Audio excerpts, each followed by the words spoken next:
du professeur Alexa Martin-Storey, qui est professeure agrégée au département de psychoéducation de l'Université de Sherbrooke et elle est titulaire de la chaire de recherche du Canada sur la stigmatisation et le développement psychosocial. Il y a des gens qui peut-être fermer vos micros. Merci. Donc, ce que le professeur Martin Storey va nous parler, entre autres, c'est basé sur une perspective développementale et une approche comparative interdisciplinaire. Son programme de recherche veut dégager des principes universels qui régissent les mécanismes. S'il vous plaît. Hey, la photo des couilles, là. S'il vous plaît. Fermez vos micros, merci. Il y a d'autres choses. Attendez, je vais essayer de... Bon, ça va, merci beaucoup. Alors, ce que je disais, c'est que professeur Martin Storey travaille en voulant dégager des principes universels qui régissent les mécanismes qui expliquent les variations dans l'adaptation sociale et scolaire des jeunes qui sont stigmatisés. Donc, professeur Martin Storey va nous parler de son programme de recherche. La conférence est enregistrée parce qu'on sait qu'il y a plusieurs personnes qui ne pouvaient être présentes aujourd'hui parce qu'il y a aussi en même temps la semaine sur la conduite responsable en recherche à la faculté de médecine de l'Université de Sherbrooke et donc les gens ont dû se partager parce qu'on a aussi des collègues qui sont dans l'organisation de cet événement. Donc, merci beaucoup, professeur Martin Storey. On vous écoute et on va réserver la période de questions pour la fin et puis on vous écoute pour les prochaines minutes. Merci beaucoup. Merci beaucoup, Madame Gouet. Donc, je vais faire le partage de mon écran.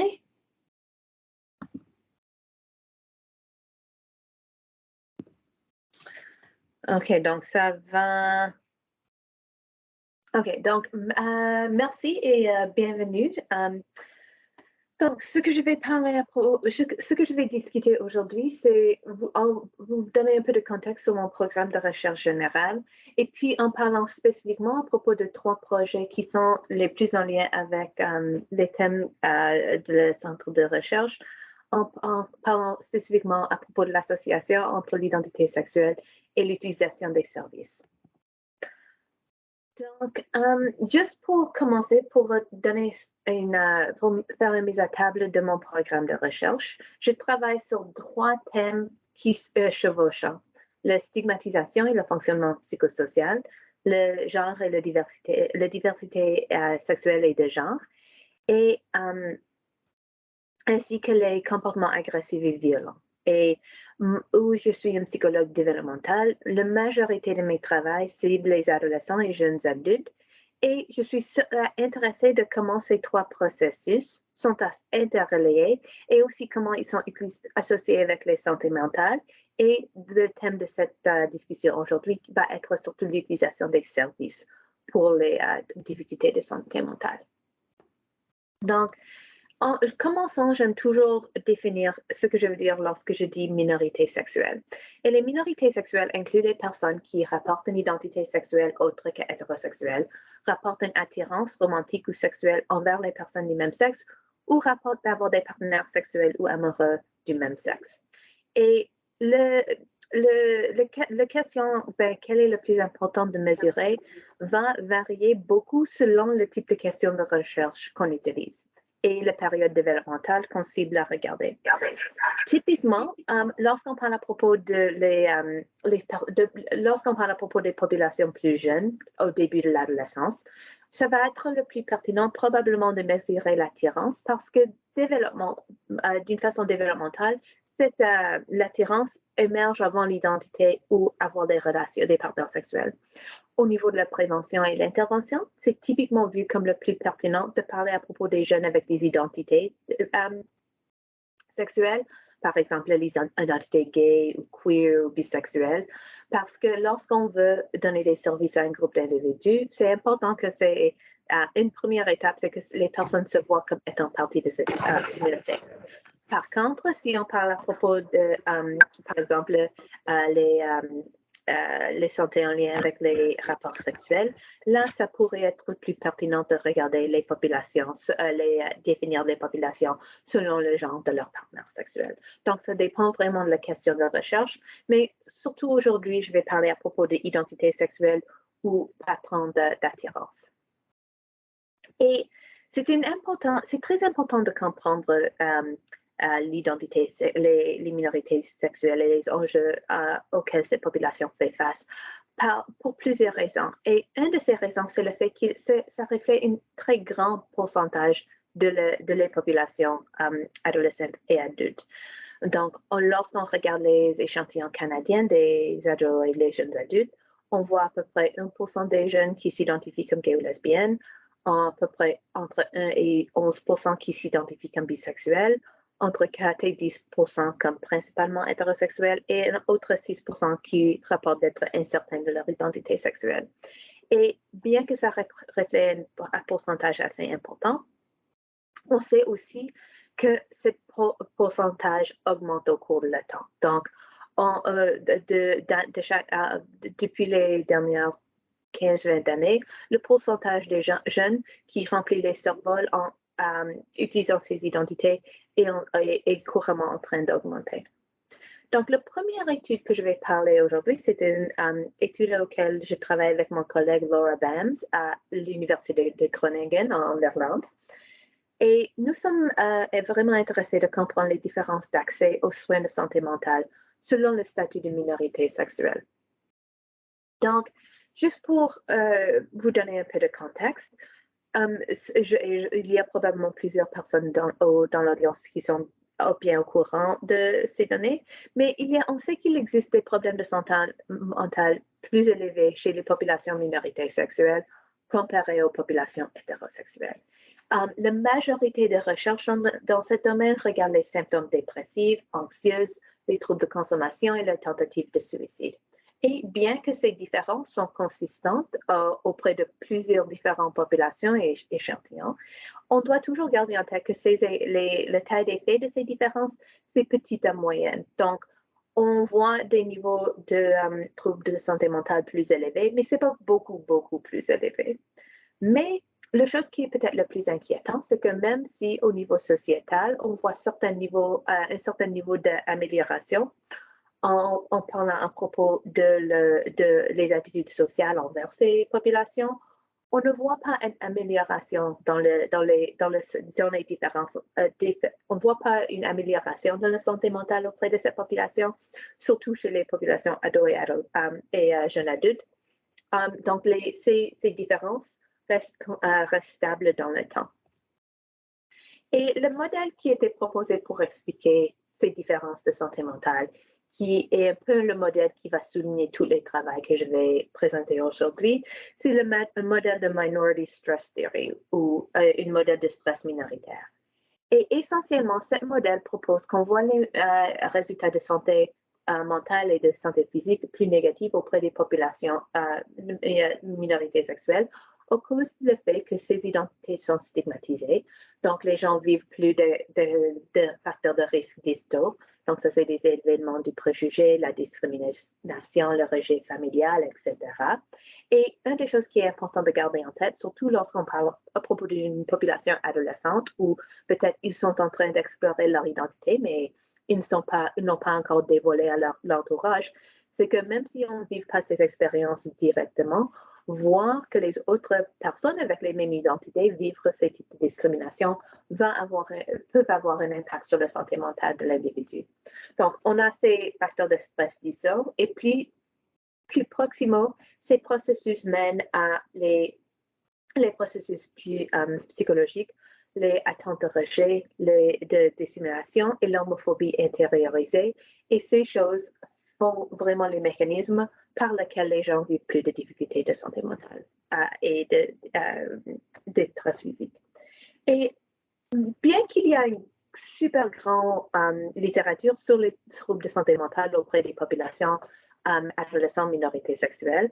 Il y a beaucoup moins, la littérature sur comment ces populations utilisent les services pour, pour adresser ces difficultés est beaucoup moins développée.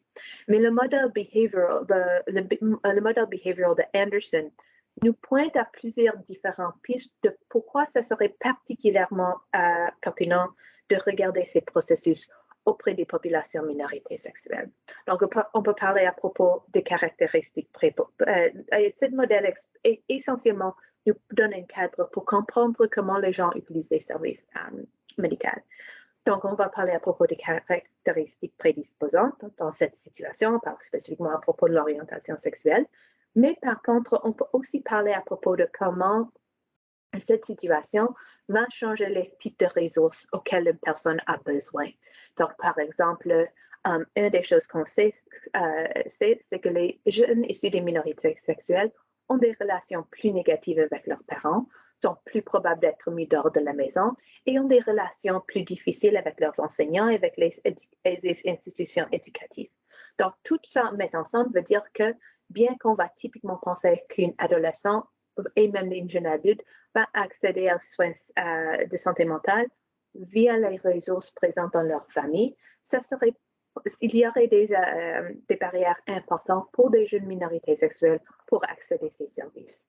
On peut aussi parler à propos de besoins des services qui, basés sur les recherches intérieures auprès des populations minorités sexuelles, nous suggèrent que ça c'est une population qui aurait plus de besoins au niveau des services de santé mentale. La recherche qui, à 7 jours, est typiquement assez limitée, nous indique des résultats mitigés lorsqu'on parle à propos de l'utilisation des services médicaux auprès des jeunes issus des minorités sexuelles. Donc, il y a des recherches qui indiquent moins d'utilisation, des recherches qui indiquent plus d'utilisation et des recherches qui indiquent aucune différence, et aussi avec des variations importantes selon le genre d'individus. Mais les recherches à propos de l'utilisation des services de santé mentale sont assez bien documentées. Et là, on voit un niveau d'utilisation plus élevé auprès des populations minorités sexuelles, qui est ce qu'on anticiperait basé sur leurs besoins plus grands. Par contre, il y a aussi une littérature qui documente assez bien les besoins non satisfaits au lien avec les services mentaux auprès des populations minorités sexuelles. Donc, ça semble qu'il commence à avoir un peu une manque d'arrimage entre le fait que, oui, il y a plus d'utilisation, mais il y a aussi un groupe de recherche qui soutient un manque de besoins. Et donc, notre objectif aujourd'hui, c'est un peu de penser à propos de comment on peut penser à propos de ces deux enjeux au même moment.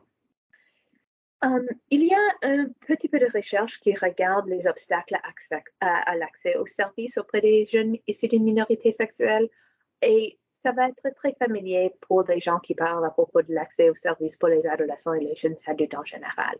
Mais quelques-uns de ces obstacles qui sont particulièrement pertinents lorsqu'on parle à propos des jeunes issus des minorités sexuelles, c'est qu'ils ont plus de préoccupations concernant la confidentialité et manque de connaissances sur l'accès et les préoccupations concernant l'admissibilité et les coûts. Et on peut comprendre tous ces obstacles en pensant à propos de notre modèle de stress minoritaire en lien avec l'idée que pour ces jeunes, lorsqu'on a ces relations plus difficiles avec la famille et les autres institutions, ça va augmenter l'inquiétude que d'être dévoilé d'une façon non volontaire en essayant d'accéder aux services, et aussi moins d'accès au sein des familles et au sein des contextes scolaires.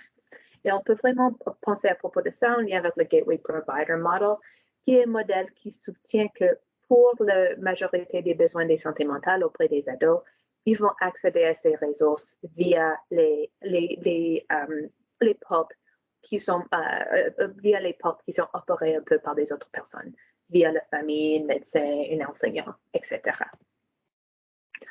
Donc, nous avons pour l'objectif pour cette étude, l'objectif de voir s'il y avait une différence dans les visites chez des psychothérapeutes, des médecins généralistes et des hôpitaux chez les personnes gays, lesbiennes, bisexuelles et hétérosexuelles. et plus spécifiquement, examiner le rôle modérateur des facteurs liés à l'utilisation des services, donc les problèmes de santé mentale, les symptômes dépressifs, de solitude, dans l'association entre les identités sexuelles et cette utilisation. Et on a répondu à cette question en utilisant le Understanding Society, the UK Longitudinal Household Study. Ça, c'est une étude populationnelle du Royaume-Uni des jeunes entre 16 et 24 ans. C'est à peu près 3000 individus. Et il y avait une petite surreprésentation des femmes comparées aux hommes. Il n'y avait aucune autre option dans cet échantillon. Et la majorité de l'échantillon était blanc. Les individus étaient demandés à propos de leur identité sexuelle. Et pour notre étude, nous avons sélectionné un sous-échantillon qui a répondre avec une de ces réponses à la question sur leur identité sexuelle. Ils étaient aussi demandés à propos de s'ils ont visité dans les derniers 12 mois, s'ils ont visité un psychothérapeute, s'ils ont avaient une consultation auprès d'une médecin généraliste et s'ils ont visité un hôpital. Donc, ça, c'est des données auto-rapportées et c'était codé comme jamais ou une fois ou plus. Nous étions aussi intéressés de combler l'idée de besoin de santé mentale et de besoin de services pour la santé mentale dans cette étude. Et on a fait ça en regardant 3 variables différentes. Nous avons regardé si les jeunes avaient eu un diagnostic de dépression, s'ils avaient des symptômes de problèmes de santé mentale. Donc, c'était une question à propos de leur santé, comment ils percevaient leur santé mentale générale, et aussi leur solitude. Donc, à quelle fréquence est-ce qu'elles se sentaient seules. Et en première, en confirmant une grande littérature, on a trouvé que comparé à les gens hétérosexuels, les gens lesbiennes gays ou gays, bisexuels ou autres ont rapporté des niveaux de dépression il était plus probable d'avoir un diagnostic de dépression et avaient une moins bonne santé mentale et rapportaient plus de solitude, sauf les gays ou lesbiennes. Donc, cette différence était vraiment chez les gens bisexuels ou autres. Et ces analyses étaient ajustées en fonction de l'âge. Et une des choses qui est importante, c'est que la santé mentale était de 0 mauvaise, 5 à très bonne. Donc, lorsqu'on voit les associations négatives, ça veut dire qu'il y avait des moins bonnes santé mentale auprès des populations minorités sexuelles. Ensuite, nous avons regardé l'utilisation des services. Et là, on a vraiment seulement vu des différences significatives auprès de l'identité sexuelle selon les visites chez une psychothérapeute.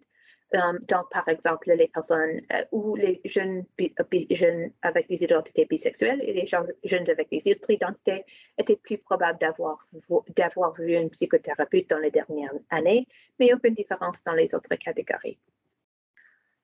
Mais les choses ont devenu un peu plus intéressantes lorsqu'on a commencé de regarder les interactions entre notre variable de besoin, donc dépression, santé mentale et solitude, et les identités sexuelles en lien avec l'utilisation des services.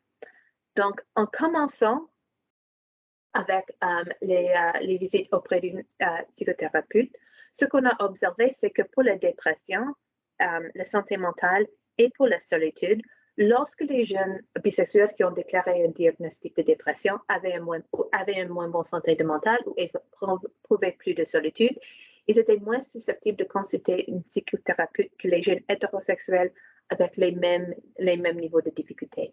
Donc, ce que ça nous suggère, c'est que auprès de la population, auprès des jeunes bisexuels qui avaient les plus de difficultés, on observait moins de une sous-utilisation de services comparable à les jeunes hétérosexuels avec les mêmes types de difficultés. Lorsqu'on regardait l'utilisation des services pour un médecin généraliste, on a vu un peu la même situation, mais maintenant seulement pour les jeunes avec les identités gays lesbiennes, ou dans ce cas, les jeunes gays lesbiennes qui ont eu une moins bonne santé mentale ou qui avaient vécu plus de solitude étaient moins probables que les hétérosexuels avec le même niveau de ces caractéristiques d'avoir vu un médecin généraliste durant les derniers 12 mois. Finalement, lorsqu'on parle à propos de visite de l'hôpital, il y avait seulement une interaction qui était significative et ça c'était entre les identités bisexuelles et la santé mentale. Et là encore, on a vu que lorsque les jeunes bisexuels avaient une santé mentale moins bonne, là on observait aussi qu'ils étaient moins probables d'avoir visité un hôpital qu'une jeune hétérosexuelle qui avait le même type de santé mentale.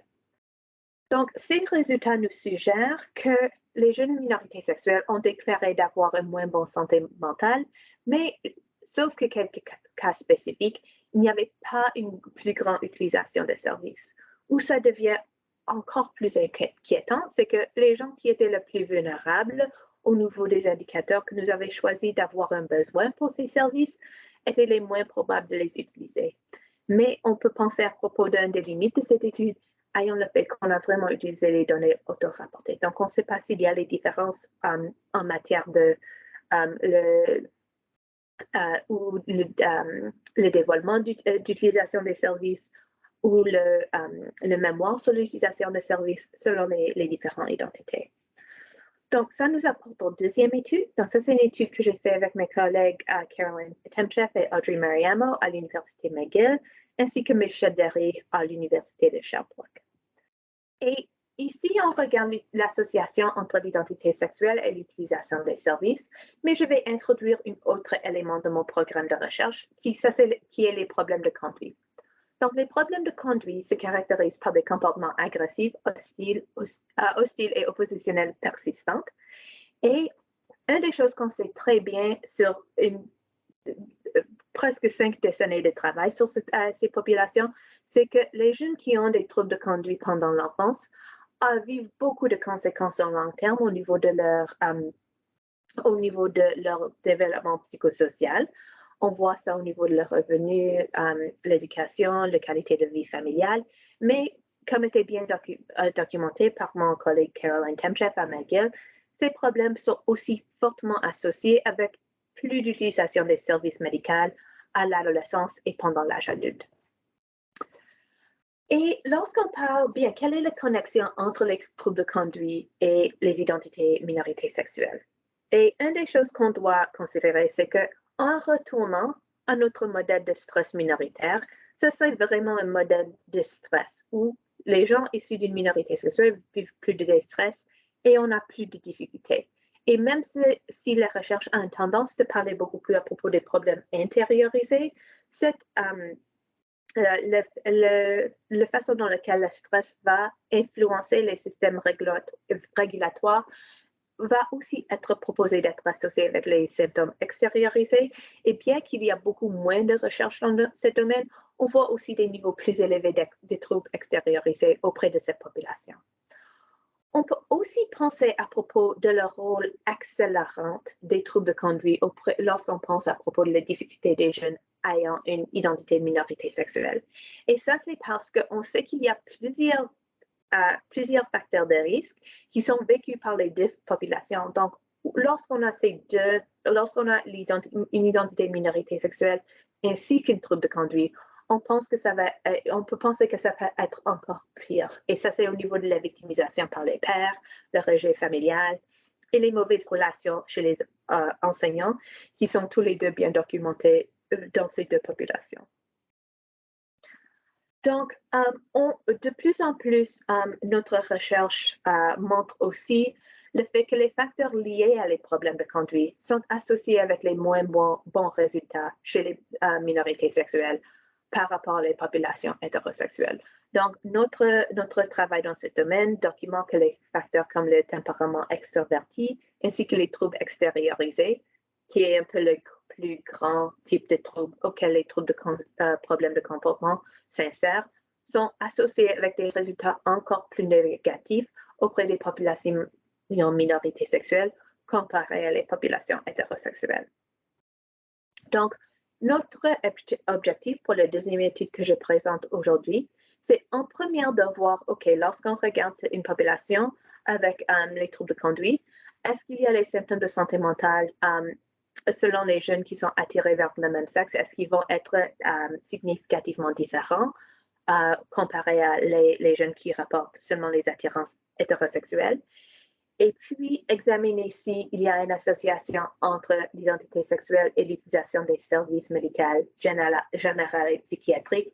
Et ensuite, voir si on voit cette interaction entre les troubles intériorisés et extériorisés auto-rapportés et les troubles de conduite et l'utilisation des services médicaux et généraux et psychiatriques généraux. Donc, ces données sont tirées d'une étude longitudinale qui est menée par maintenant Madame Mélanie Lapin à l'Université de Sherbrooke, mais qui était originée par Michel Derry et Jean Toupin, ainsi que Pierrette Verlin dans le département de psychoéducation à l'Université de Sherbrooke. Et cet échantillon a été initialement à peu près 750 jeunes, auquel une demi de l'échantillon était recruté parce qu'ils avaient des troubles de conduite élevés. Et cet échantillon, un demi avec les troubles de conduite, un trouble de comportement, un demi sans trouble de comportement, était suivi jusqu'au présent jour. Et je vais vous présenter les données de temps 8, lorsque les jeunes étaient à peu près 15 ans. Et à ce point-là, on a reçu les données des actes médicaux, psychiatriques et totales de la Régie de l'assurance maladie de Québec, ainsi que l'attirance autodéclarée vers le même sexe. Et leurs symptômes d'extériorisation et intériorisation. Quelque chose est arrivé avec cette fiche. Au niveau de donner une idée de la description, lorsqu'on parle à propos des actes généraux, on a les prix vraiment de la même année auxquels ils ont participé à temps 8, donc lorsqu'ils étaient environ 15 ans. Et comme vous pouvez anticiper, il y avait une grande variabilité. Les données n'étaient pas distribuées normalement, donc on l'a codé comme 0 acte, 1 acte ou plus, même avec les actes psychiatriques où il y avait à peu près 10% de l'échantillon qui ont eu au moins un acte psychiatrique dans leur fichier RAMQ. À peu près 51% de l'échantillon avaient des troubles de conduite à temps 1 et à temps 8, à peu près 6% rapportaient au moins un peu d'attirance vers les gens du même sexe. Donc, pour répondre à la première question, nous étions vraiment intéressés de voir comment les troubles de comportement et les attirances envers le même sexe étaient associés avec les symptômes de santé mentale auto-rapportés lorsqu'ils étaient 15 ans. Et ce qu'on a observé, c'est que, comme on pouvait anticiper, les problèmes de comportement et l'attirance envers le même sexe étaient associés avec plus de symptômes intériorisés et plus de symptômes extériorisés auprès de notre échantillon dans notre étude. Ensuite, nous étions intéressés de voir comment est-ce que les troubles de comportement et l'attirance envers le même sexe étaient associés avec les actes généraux et les actes psychiatriques. Et là, beaucoup comme les recherches antérieures de Dr. Temchev, ce qu'on a observé, c'est qu'il y avait un niveau plus élevé de l'utilisation des services auprès des jeunes ayant des troubles de comportement, mais qu'il n'y avait pas vraiment une association entre être minorité sexuelle ou non et ces problèmes. Donc, on n'a pas vraiment continué avec ces analyses-là. Par contre, lorsqu'on a regardé les actes psychiatriques, encore, il y avait une association entre avoir des troubles de comportement à l'enfance et recevoir ces services. Il n'y avait pas une association primaire entre l'attirance envers le même sexe et la probabilité d'avoir une ou plusieurs actes psychiatriques. Par contre, il y avait une interaction significative. Et pour vous montrer comment ça regardait, donc ça c'est le pourcentage des deux groupes qui déclaraient un ou plusieurs actes psychiatriques.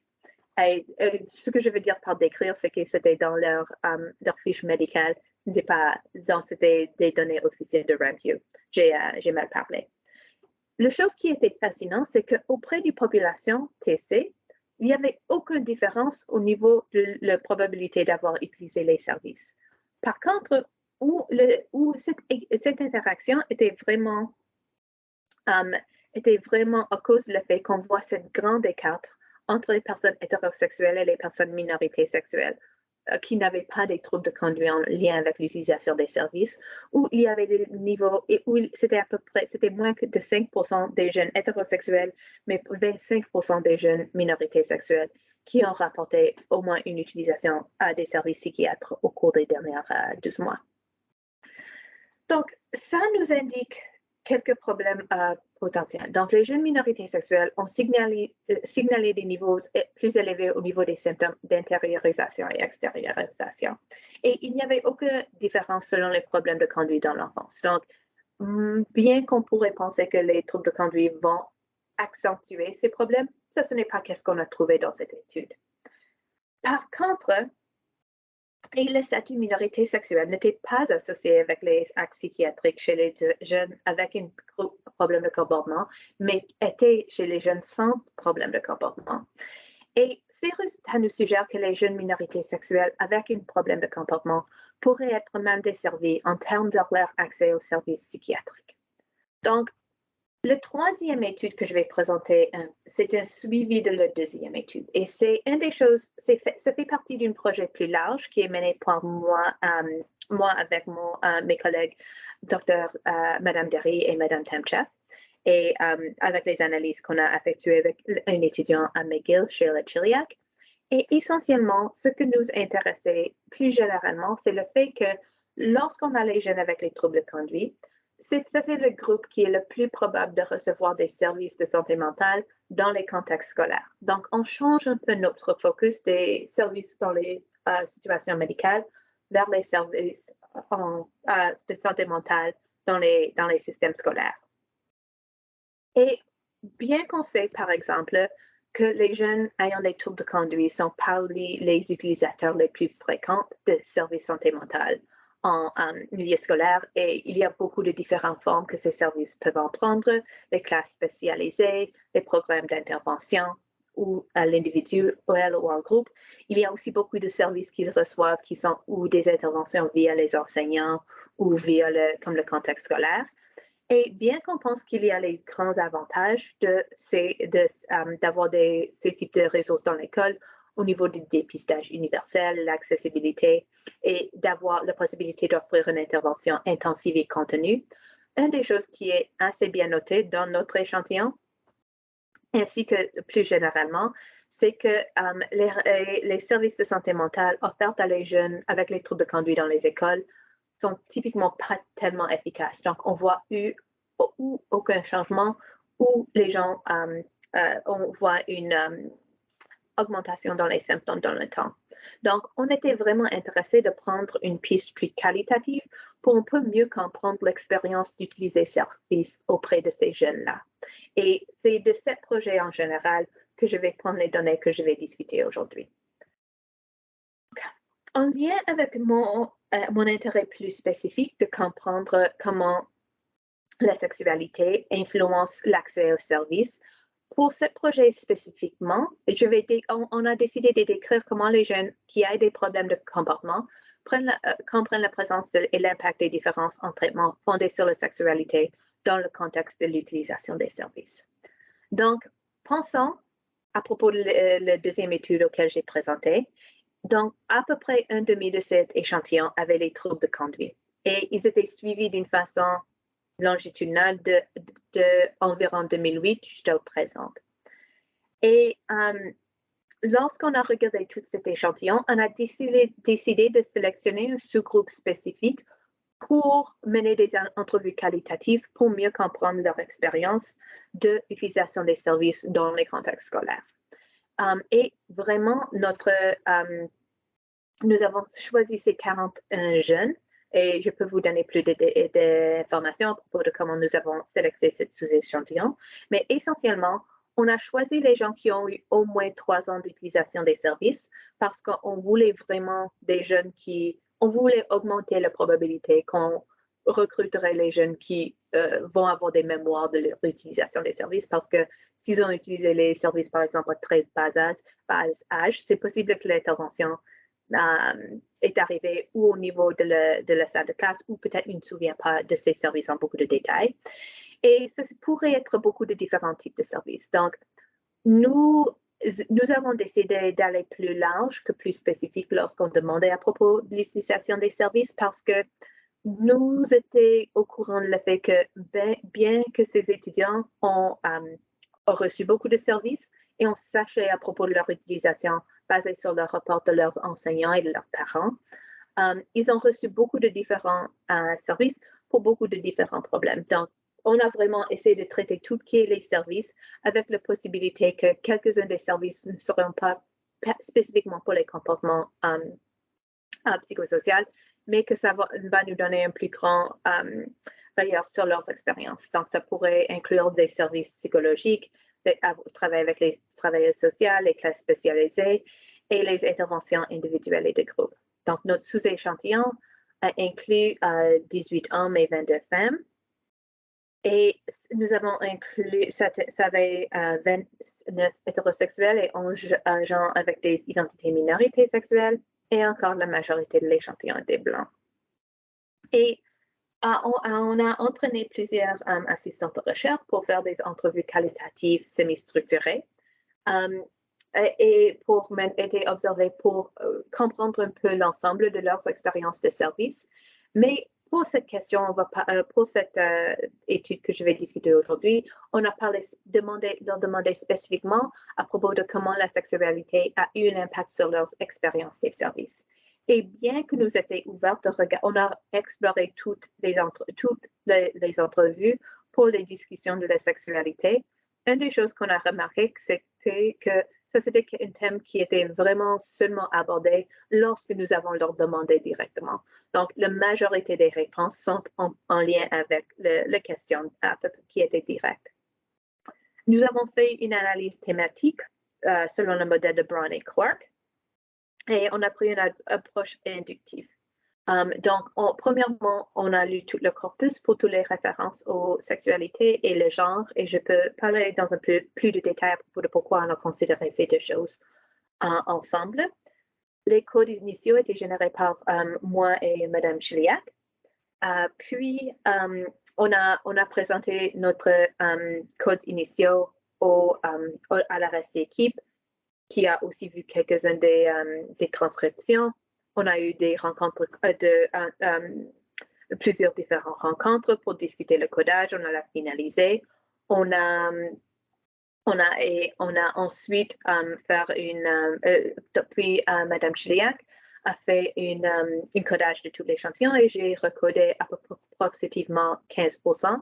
Et c'était vraiment un codage par consensus. Donc, lorsqu'il y avait un désaccord entre moi et Mme Chiliac, on a vraiment juste de discuter et de discuter avec le reste de l'équipe jusqu'au point qu'on pourrait être en accord.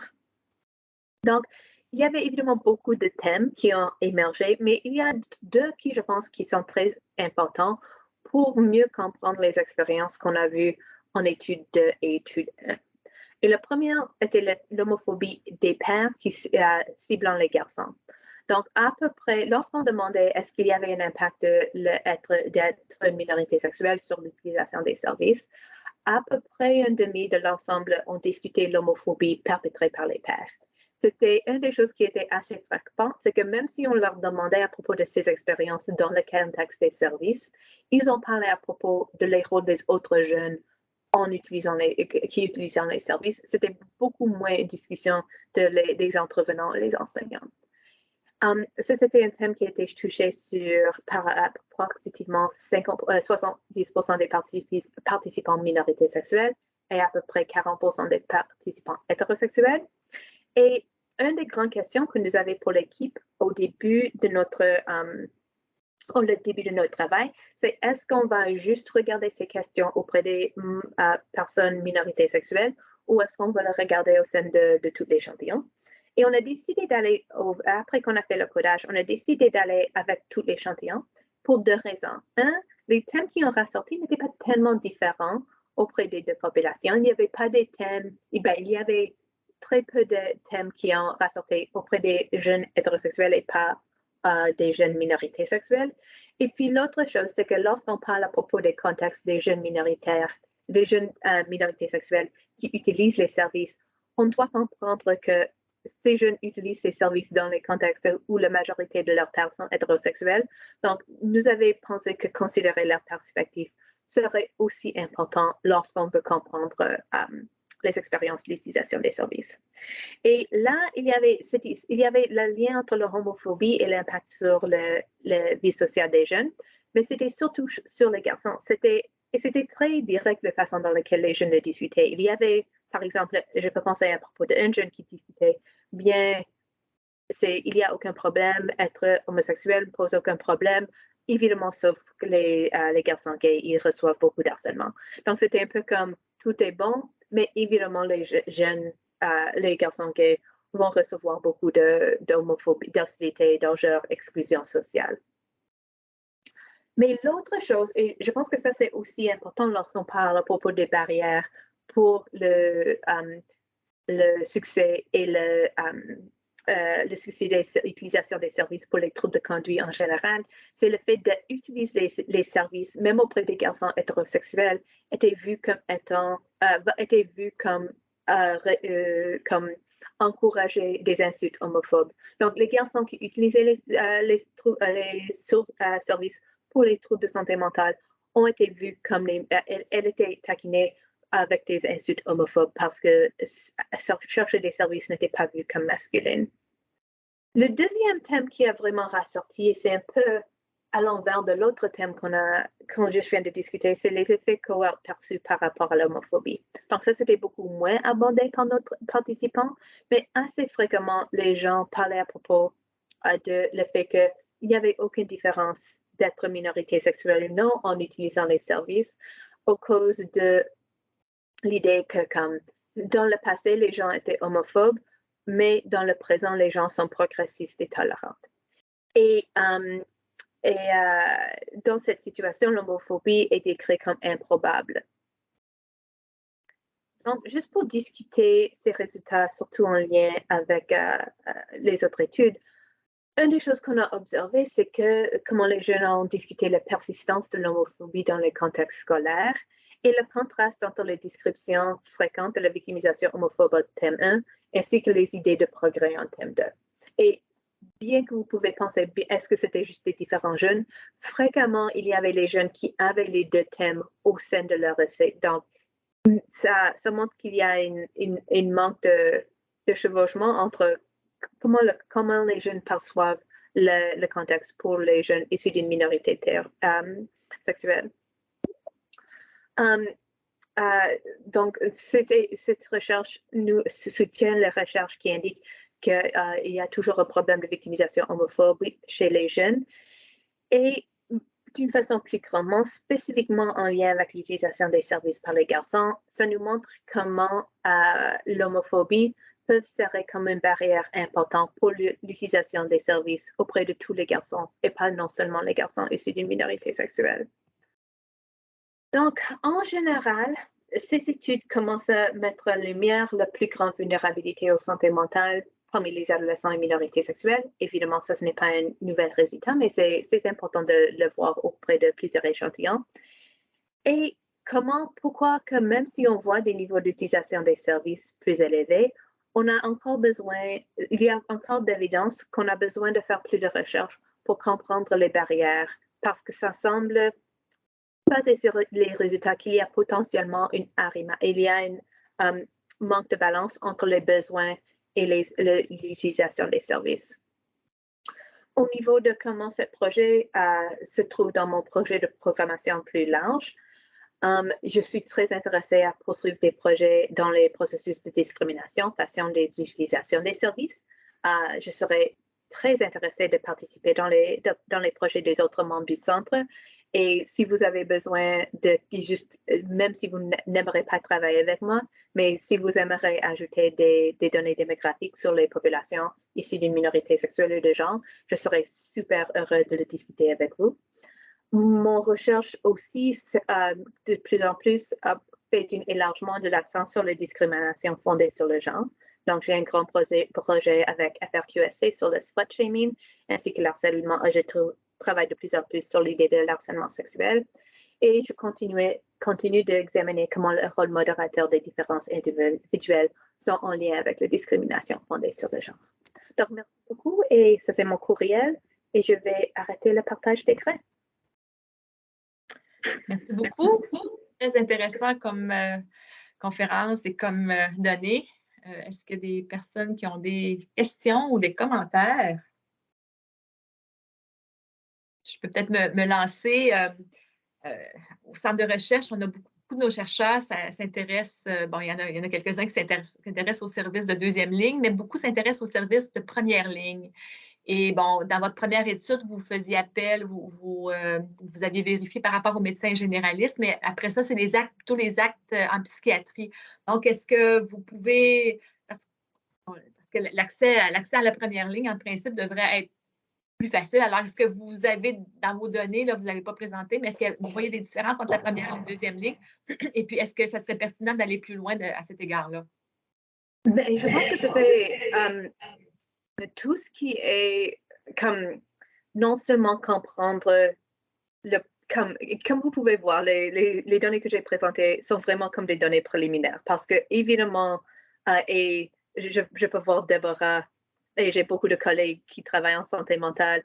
Ça va être très rare quand on va adresser un trouble de santé mentale avec une visite à un psychothérapeute, une visite à un médecin ou même une visite à un psychiatre.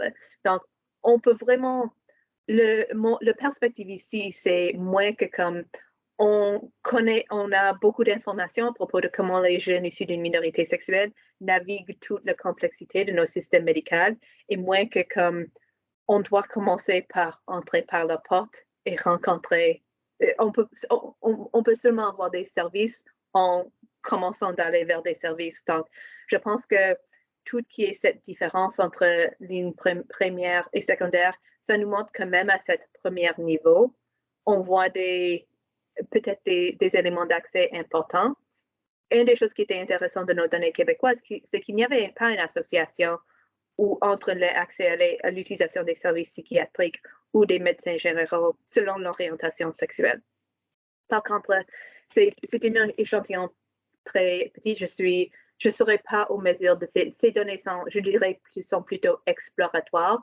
Je ne lancerai pas des grands changements de politique en lien avec ces analyses préliminaires, mais ça nous montre que ça serait probablement quelque chose qui va être super important avec les recherches, non seulement comme est-ce que tu as vu une psychothérapeute ou un généraliste une fois, mais quel était votre parcours médical après ce point-là? Merci. Est-ce que Déborah, vous aviez une question ou un commentaire?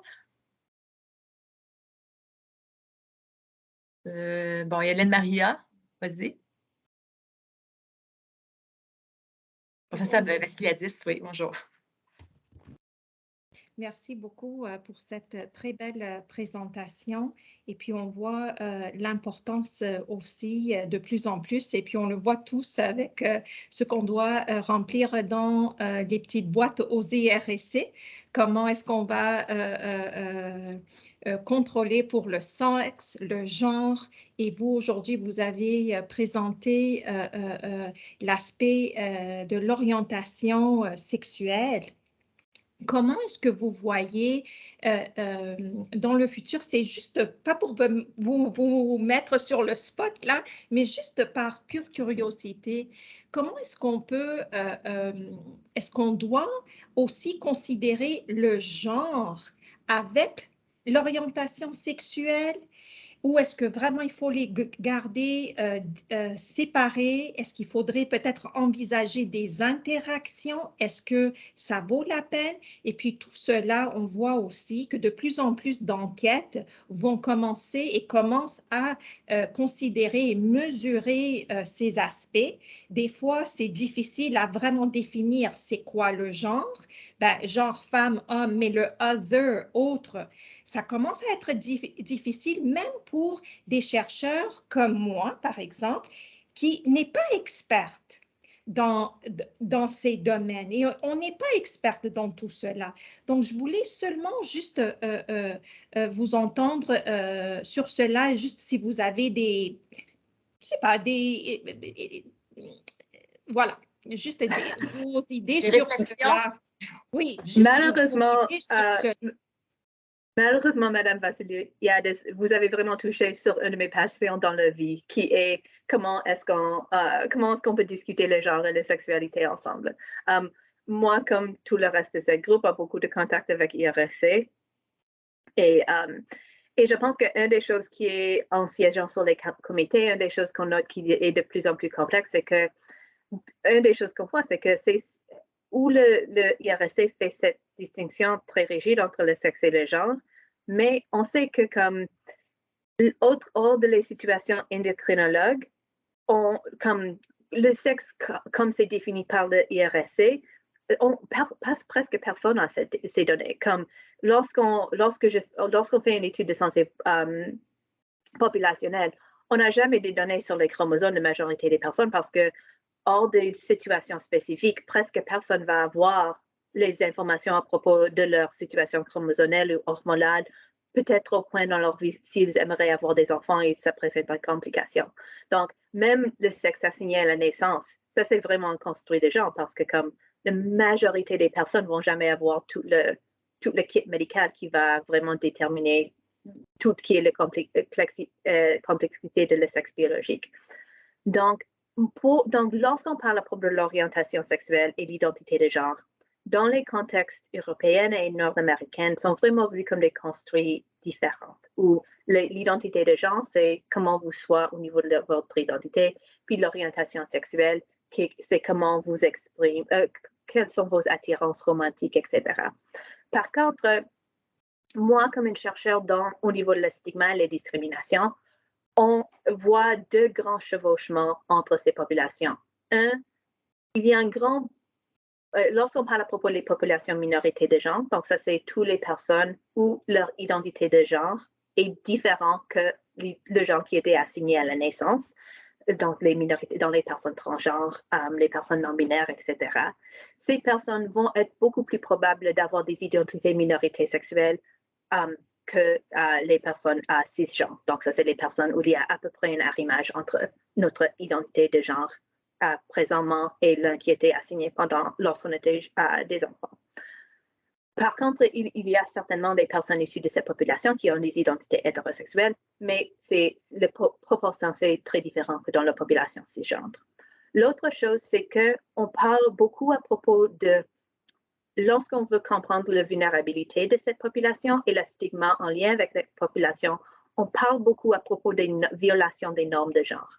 Donc, les personnes issues des minorités de genre théoriquement sont proposées de vivre la discrimination parce qu'ils sont vus, parce qu'ils détruisent nos idées essentialistes à propos de le sexe. Et ça crée une stigmatisation au lien d'idée que comme ça c'est un homme, ça c'est une femme, tu es en violation de ces idées et vous vivrez plus de discrimination en lien avec ça.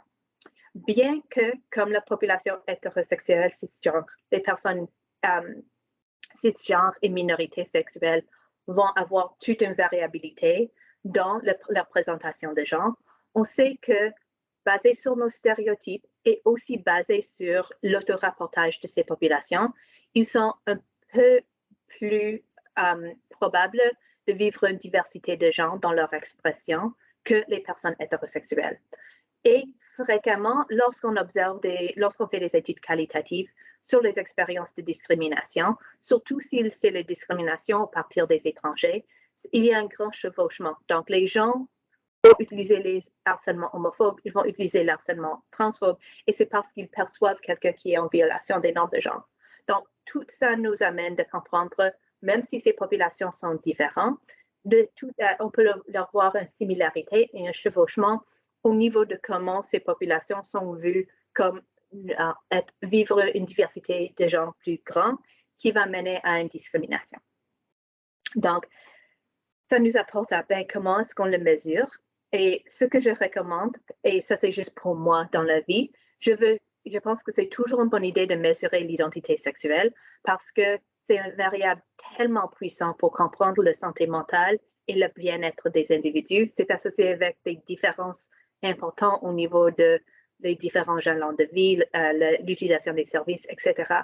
Mais aussi, ça vaut la peine de toujours demander à propos de l'identité de genre, juste parce que ça va vous donner une additionnelle compréhension de votre étude et ça nous apporte une importante complexité, spécifiquement dans les contextes médicaux ou basé sur mes travaux avec, par exemple, ma collègue à Sherbrooke, Julie-Christine Coton. On sait que ça, c'est une population qui a des besoins spécifiques en lien avec les systèmes médicaux. Est-ce que c'était beaucoup? Mais je vais devoir arrêter pour voir s'il y a des autres questions. Ma question est là. Cette discussion.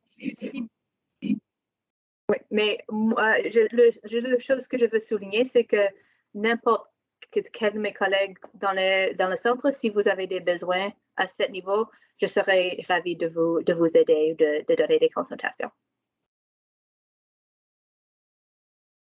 Merci, super.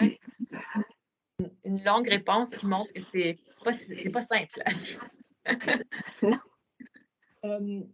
Avec les êtres humains et peut-être aussi des autres animaux, c'est presque jamais simple. Oui, bien sûr.